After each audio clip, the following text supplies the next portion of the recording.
7 سال کے بعد بیٹا باپ کے ساتھ تو سوئے، ماں کے ساتھ ایک بستر پہ نہیں سوئے گا. بیٹی ماں کے ساتھ تو سوئے گی، باپ کے ساتھ ایک بستر پہ نہیں سوئے گی. بات آ رہی ہے سمجھ میں؟ اسی طرح بیٹی جب 9 سال کی ہو جائے، یہ خوب اچھی طرح مسائل سمجھ لو، اس میں آپ مجھے فنڈامنٹلسٹ کہو، دقیانوس کہو، جو مرضی کہہ دو، میں اللہ کا حکم آپ کو سنا رہا ہوں، عمل کرنا ہے کرو، نہیں کرنا ہے تو جیسے چل رہے ہو چلتے رہو، ہم سے سوال نہیں ہوگا. بہت بے احتیاطیاں ہوتی ہیں. ہم لوگ ہندو نہیں ہیں، عیسائی نہیں ہیں. مسلمان بننا ہے تو تمیز سے بنو بھائی، نہیں بننا ہے تو پھر انگریزوں کے کلچر کو فالو کرو، وہ بہت ایڈوانس جا رہے ہیں آج کل. بار بار کہتا ہوں، یہ کیا نہ ادھر کے نہ ادھر کے. تو جب بیٹی 9 سال کی ہو جائے، بیٹی 9 سال، تو باپ پر یہ احتیاط لازم ہے کہ وہ اس کو پیار کرنے میں احتیاط سے کام لے. بہتر یہ ہے کہ اپنی باڈی کو اس کی باڈی سے دور رکھے. پیار کرنا ہو سر پہ ہاتھ رکھے، بیٹی سر پہ پیار کرے، گالوں پہ یا ہونٹ پہ پیار نہ کرے. 9 سال کی بچی احتیاط کرے اس سے، یہ احتیاط کی عمر ہے. اور جب بالغ ہو جائے پھر تو ہرگز اس کی اجازت نہیں ہے. کیونکہ مسئلہ یہ ہے کہ باپ اگر بیٹی کو اس طرح سے پیار کرے اور خدا نخواستہ باپ کے دل میں شہوت پیدا ہو گئی، اور اس کی کچھ تفصیل ہے، یہ خود سے فیصلہ نہ کریں، مفتی سے، کسی مفتی کے سامنے پوری صورتحال رکھیں. تو اگر یہ شہوت پیدا ہو جائے تو اس بیٹی کی ماں اس باپ پر ہمیشہ کے لیے حرام ہو جاتی ہے. شریعت میں جو سیکچول ریلیشن ہے وہ ایک وقت میں ایک عورت کے ساتھ ہو سکتا ہے. ماں سے ہو گیا تو بیٹی سے نہیں ہو سکتا، بیٹی سے ہو گیا تو ماں سے نہیں ہو سکتا. ایسی اجازت نہیں ہے کہ ادھر بھی اور ادھر بھی، نہ نہ نہ نہ. سوتیلی بیٹی جو ہے نا، قرآن نے کیا کہا ہے کہ جب کسی عورت سے نکاح ہوا تمہارا اور نکاح کے بعد اس عورت سے تمہارا سیکچول ریلیشن قائم ہو گیا تو اس عورت کی بیٹی تم پر ہمیشہ کے لیے حرام ہو گئی. اب اس بیٹی سے کبھی بھی قیامت تک کے لیے نکاح نہیں ہو سکتا. اگر وہ ریلیشن قائم نہیں ہوا اور ریلیشن قائم ہونے سے پہلے طلاق ہو گئی تو بیٹی سے شادی ہو سکتی ہے. قرآن کی اس آیت سے فقہاء نے، امام ابو حنیفہ نے اور ان کے شاگردوں نے اور بہت سارے تابعین نے استدلال کیا ہے کہ اسلام میں ایک وقت میں جس عورت سے ریلیشن ہوا اس کی ماں سے، اس کی بیٹی سے ریلیشن نہیں ہو سکتا. نہ حلال، اور حرام تو ویسے ہی حرام ہے، حلال ریلیشن بھی نہیں اب ہو سکتا. کسی عورت سے جب ریلیشن ہو گیا تو بیٹی سے اب حلال شادی بھی نہیں ہو سکتی، قرآن نے منع کر دیا. کسی عورت سے اگر خدا نخواستہ زنا ہو گیا، اب اس عورت سے تو شادی ہو سکتی ہے، اس کی ماں سے یا اس کی بیٹی سے شادی نہیں ہو سکتی. خوب سمجھ لیں یہ مسئلہ اچھی طرح سے.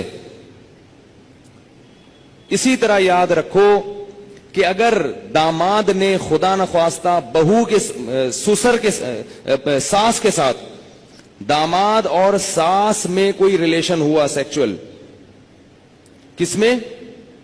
داماد میں اور ساس میں، تو یہ جو ساس کی بیٹی ہے یہ اس پر ہمیشہ کے لیے حرام ہو جائے گی.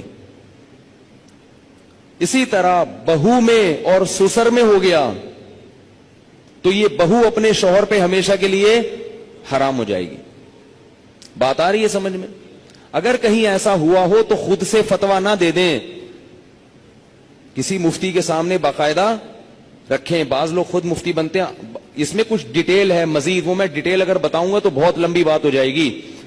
تو کسی کے ساتھ ایسا خدا نخواستہ ہوا ہو تو خود سے فیصلہ نہ کرے، کسی مفتی کے سامنے. پوری اس میں کچھ شرطیں ہیں، تو میں ڈیٹیل میں نہیں جا رہا، میں صرف آپ کو مسئلے کی حساسیت بتا رہا ہوں کہ احتیاط، بولو بھائی، ضروری ہے.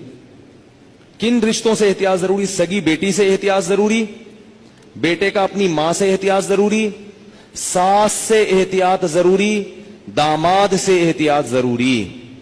یہ وہ رشتے ہیں. سوتیلی بیٹی سے احتیاط ضروری.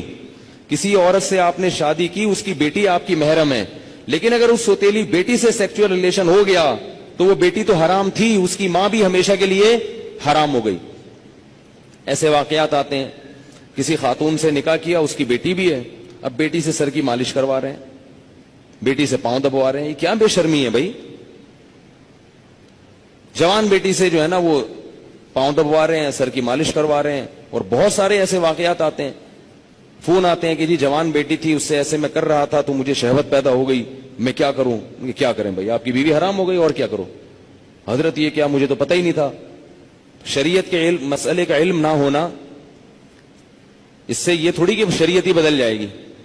آپ گئے پاکستان آئے, آپ کو نہیں پتا کہ لال بتی پہ گاڑی روکنی ہے اور ہری پہ چلانی. آپ کو پتہ نہیں تھا. لال بتی پہ آپ سگنل توڑ کے آگے چلے گئے, پولیس والے نے روکا تو آپ کہہ رہے مجھے تو پتہ ہی نہیں تھا کہ لال پہ رکتے ہیں. چھوڑ دے گا آپ کو وہ. تو اسی طرح اللہ بھی نہیں چھوڑتے کہ پتہ ہی کوئی نہیں, آپ کو پتہ ہی نہیں تھا آپ کو. تو یہ خوب سمجھ لیں, ان رشتوں میں احتیاط کی بہت سخت ضرورت ہے. اسلام پاکیزہ نظام بنانا چاہتا ہے. بہو گھر میں آئی ہے تو سسر کے لیے وہ بیٹیوں کی طرح ہے. جب بھی اس پہ نگاہ ڈالے, کیسی نگاہ ڈلے گی, بیٹی جیسے. اور اس کو ہاتھ نہ لگائے. پیار کرنا ہے بہو کو, سر پہ ہاتھ رکھے. سمجھ رہے ہیں؟ نہیں سمجھ میں آ رہی نا, کیا کریں. بہو کو پیار کرنا ہے تو کیا کرنا ہے, سر پہ ہاتھ رکھنا ہے بس. بیٹیوں کی طرح بس سر پہ ہاتھ رکھا بس. کیسے بے شرمی کے واقعات آ رہے ہیں. خواتین بتاتی ہیں, سسر صاحب آ رہے ہیں, وہ خواتین, کئی خاتون آئی ہیں بہو امریکہ سے, سسر صاحب ایئرپورٹ پہ لینے پہنچے ہوئے اور گلے مل رہے ہیں اس سے. بہو کو تکلیف ہو رہی ہے, اس کو شرم آ رہی ہے کہ ہمارے سسر کیا کر رہے ہیں. اس کو شرم محسوس ہو رہی ہے کہ میرے یہ سسر صاحب کیسے ہیں. لیکن وہ بیچاری بول نہیں سکتی. وہ بولے گی تو سسر کیا کہیں گے کہ مجھے باپ نہیں سمجھتی, مجھے باپ مجھ پہ شک کرتی ہے. کیوں بھائی؟ تو سسر کو مسئلہ سمجھا دیں. میں یہ نہیں کہہ رہا کہ وہ بیچارہ غلط ہوگا, ہو سکتا ہے وہ بیٹیوں ہی کی طرح گلے مل رہا ہو, اور ہر ایک کی سوچ غلط نہیں ہوتی, کسی سے بدگمان ہونے کی اجازت نہیں ہے. اصول ہیں بھائی. 100 آدمیوں میں سے ایک اگر غلط ہوگا تو اس ایک غلط کے شر سے بچانے کے لیے مزید 99 کو بھی منع کیا جائے گا. الحمدللہ ہمارے گھروں میں خیر غالب ہے. سسر بہو کو بیٹیاں کی طرح سمجھتے ہیں, بہویں سسر کو باپ کی طرح سمجھتی ہیں. ہمارے معاشرے میں ابھی شر کا عنصر کم ہے, خیر اس معاملے میں الحمدللہ غالب ہے. مگر یہ غالب ہی رہے تو اچھا ہے. اگر یہ بے احتیاطیاں ہوئیں تو خیر کم ہو جائے گی اور شر غالب آ جائے. تو اچھے اور خاندانی لوگوں کے ہاں یہی ہوتا ہے کہ بہویں اپنے سسر کے سامنے ذرا لپٹ کے بیٹھتی ہیں, چادر وادر سر پہ لے کے بیٹھتی ہیں. ایک تقدس ہوتا ہے, ایک رشتہ ہوتا ہے. اسی طرح یاد رکھو, بہو کے لیے, سسر کے لیے یہ غلط ہے, جائز نہیں ہے کہ وہ بہو کے کمرے میں بغیر پرمیشن کے داخل ہو جائے. یہ بھی ہوتا ہے. سسر صاحب کیا کرتے ہیں, شادی ہوئی ہے, دروازہ کھول کے بہو کے کمرے میں گھس گئے. وہ بیچاری کس حال میں بیٹھی ہوئی ہے, کس حال میں لیٹی ہوئی, اور اس کو غصہ آتا ہے تو کہتے ہیں میں باپ ہوں, میں بھی پرمیشن لے کے آؤں. تو حیا بھی کوئی چیز ہوتی ہے. تو جوان بیٹی کے کمرے میں باپ کو اس طرح نہیں گھسنا چاہیے. بیٹی کا بھی باپ سے کوئی حیا تو ہوتی ہے نا. تو اس لیے ان چیزوں میں احتیاط برتو. ہم کسی پہ الزام نہیں لگا رہے, کسی پہ شک نہیں کر رہے, یہ سارے کیسز ہو رہے ہیں. ایک صاحب کہتے ہیں کہ میرے والد صاحب نے میری بیوی کے لیے چوڑیاں لاتے ہیں تو میری بیوی کا ہاتھ پکڑ کے اس کے ہاتھ میں چوڑیاں ڈال رہے ہیں. وہ صاحب کہہ رہے ہیں مجھے اچھا نہیں لگ رہا کہ میرے ابا میری بیوی کے ساتھ ایسا کیوں کر رہے ہیں. اس کو غیرت آ رہی ہے بیٹے کو کہ یار یہ ابا کیا کر رہے ہیں. کہہ رہے لیکن ابا کو بولو تو ابا کیا کہیں گے, مجھ پہ شک کر رہا ہے, مجھ پہ شک کرتے ہو, میں کوئی برا آدمی ہوں, میں کوئی ایسا ہوں.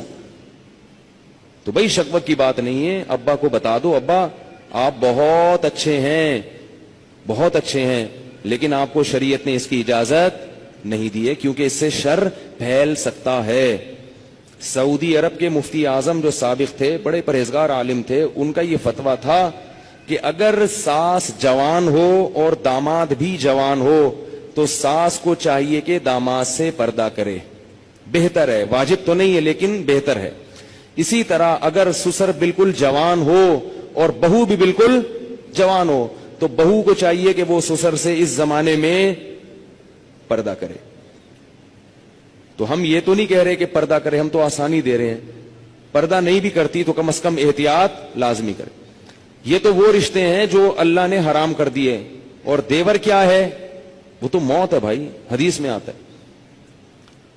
ٹھیک ہے اس سے رشتے حرام نہیں ہوتے, دیور سے خدا نخواستہ کوئی سیکسول ریلیشن ہو گیا تو نکاح پہ فرق نہیں پڑتا, مگر رسول اللہ صلی اللہ علیہ وسلم نے دیور سے اتنی احتیاط کا حکم دیا, فرمایا الحمو موت, دیور کیا ہے؟ موت جیسے. سب کچھ ہوتا ہے گھروں میں اللہ کے بندو, اتنا گھننا بننے کی ضرورت نہیں ہے, احتیاط برتو. جوان بھابھی کیوں دیور کے سامنے آ رہی ہے, کیوں فری ہو رہی ہے؟ ٹھیک ہے آپ کے گھر میں نہیں ہوتا, آپ کے ہاں اچھا ماحول ہے, لیکن یہ ماحول اچھا جب ہی رہے گا جب احتیاط رہے گی, ورنہ آہستہ آہستہ کیا ہوگا, خراب ہو جائے گا ماحول. تو یہ ایک بات تھی جو میں نے بتانی تھی آپ لوگوں کو کہ اس میں احتیاط ضروری ہے.